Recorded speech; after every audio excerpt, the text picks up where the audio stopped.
Fiéis do mundo inteiro celebram amanhã os 500 anos da Reforma Protestante. São muitos os eventos que comemoram a data. Hoje, por exemplo, no Senado Federal, religiosos participaram de uma sessão especial com a presença do coral da Igreja Presbiteriana de Brasília. A Câmara Municipal de Juiz de Fora, em Minas, fez uma sessão solene também. E houve um culto agora à noite na Igreja do Nazareno Central de Campinas, São Paulo, e reuniu fiéis das igrejas luterana, presbiteriana, metodista, batista e anglicana. O centro mundial dessas celebrações é Wittenberg, o vilarejo alemão onde nasceram as ideias que provocaram a maior divisão da história do cristianismo. A gente vê na reportagem do correspondente Rodrigo Alvarez.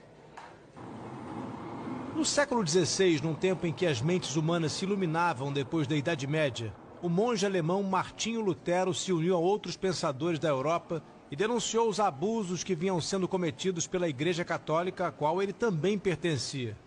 Usou de uma nova tecnologia, a imprensa, para multiplicar seus escritos e fazê-los percorrer a Alemanha e o mundo. Traduziu a Bíblia para o alemão e conseguiu acabar com as missas em latim para que as pessoas pudessem finalmente entender o que os pregadores diziam.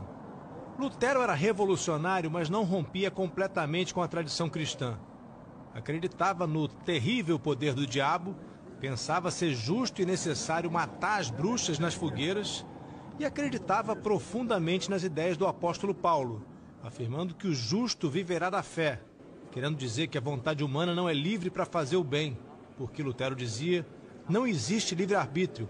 O homem às vezes busca o que é bom e nobre, tenta se aproximar de Deus, mas age por culpa e egoísmo, ele dizia. No entendimento de Martinho Lutero, é Deus que torna um homem bom ou justo, e a salvação só existe como uma experiência pura de fé em Cristo.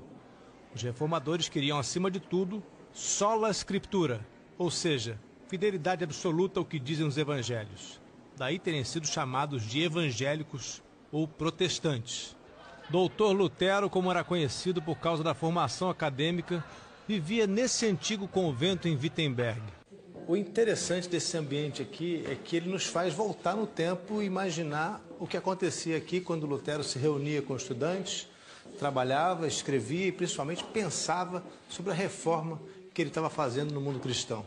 No dia 31 de outubro de 1517, exatamente 500 anos atrás, aqui nessa porta, na entrada da igreja do castelo de Wittenberg, Lutero pregou seu grande manifesto, um documento com 95 afirmações profundamente críticas à venda de indulgências pela Igreja Católica. Religiosos concediam perdão divino em troca de dinheiro ou de bens dos fiéis. Eram pessoas que queriam pagar por seus pecados ainda aqui na terra, pensando que com isso garantiriam a entrada no reino dos céus. Mas Lutero entendia que, de acordo com as Escrituras, isso jamais seria possível. Numa das teses mais duras pregadas à porta da igreja, Lutero afirmava que os religiosos que vendiam perdão estavam pregando doutrinas humanas que dizem que, assim que o dinheiro entra no cofre, a alma sai voando do purgatório.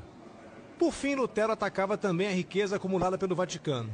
Os verdadeiros tesouros da igreja, de onde o Papa distribui indulgências, ele dizia, não são suficientemente discutidos ou conhecidos pelo povo de Cristo. Por causa do ato de Lutero, a Igreja do Castelo, que também é conhecida como a Igreja de Todos os Santos, se tornou um marco do começo da Reforma Protestante. E até hoje, principalmente agora nas celebrações dos 500 anos, pessoas do mundo inteiro vêm até aqui prestar homenagens ao homem que ousou desafiar a Igreja Católica num tempo de trevas e acabou mudando os rumos da história. O monge alemão entrou numa disputa tão perigosa com a igreja que precisou passar um ano escondido num castelo. Quando voltou a Wittenberg, não mais católico, ele rejeitou a ideia de que padres deveriam ser celibatários e se casou com uma freira que abandonou o convento. Passou a criticar o que dizia ser um excesso de sacramentos e dogmas impostos pela igreja, foi repreendido pelo Papa, mas jamais se desculpou. Voltando ao que se entendia serem as origens do cristianismo, surgiram as igrejas luteranas, presbiterianas e muitas outras denominações que mais tarde chegariam também ao Brasil. A Igreja Católica sentiu o golpe e viu uma debandada de fiéis. Muitos protestantes foram perseguidos e algumas décadas depois veio uma guerra terrível pela Europa. De um lado, nações católicas, do outro, protestantes. Em termos religiosos, a reação do Vaticano veio no Concílio de Trento, em 1545. Foi quando começou a chamada Contra-Reforma, uma tentativa de recuperar os fiéis perdidos. Só 5 décadas depois daquele 31 de outubro de 1717, a venda de perdão, a venda de indulgências, foi proibida pelo Vaticano. As feridas entre católicos e protestantes jamais foram completamente curadas. Ainda que recentemente, e muito lentamente, venha surgindo um movimento de reaproximação.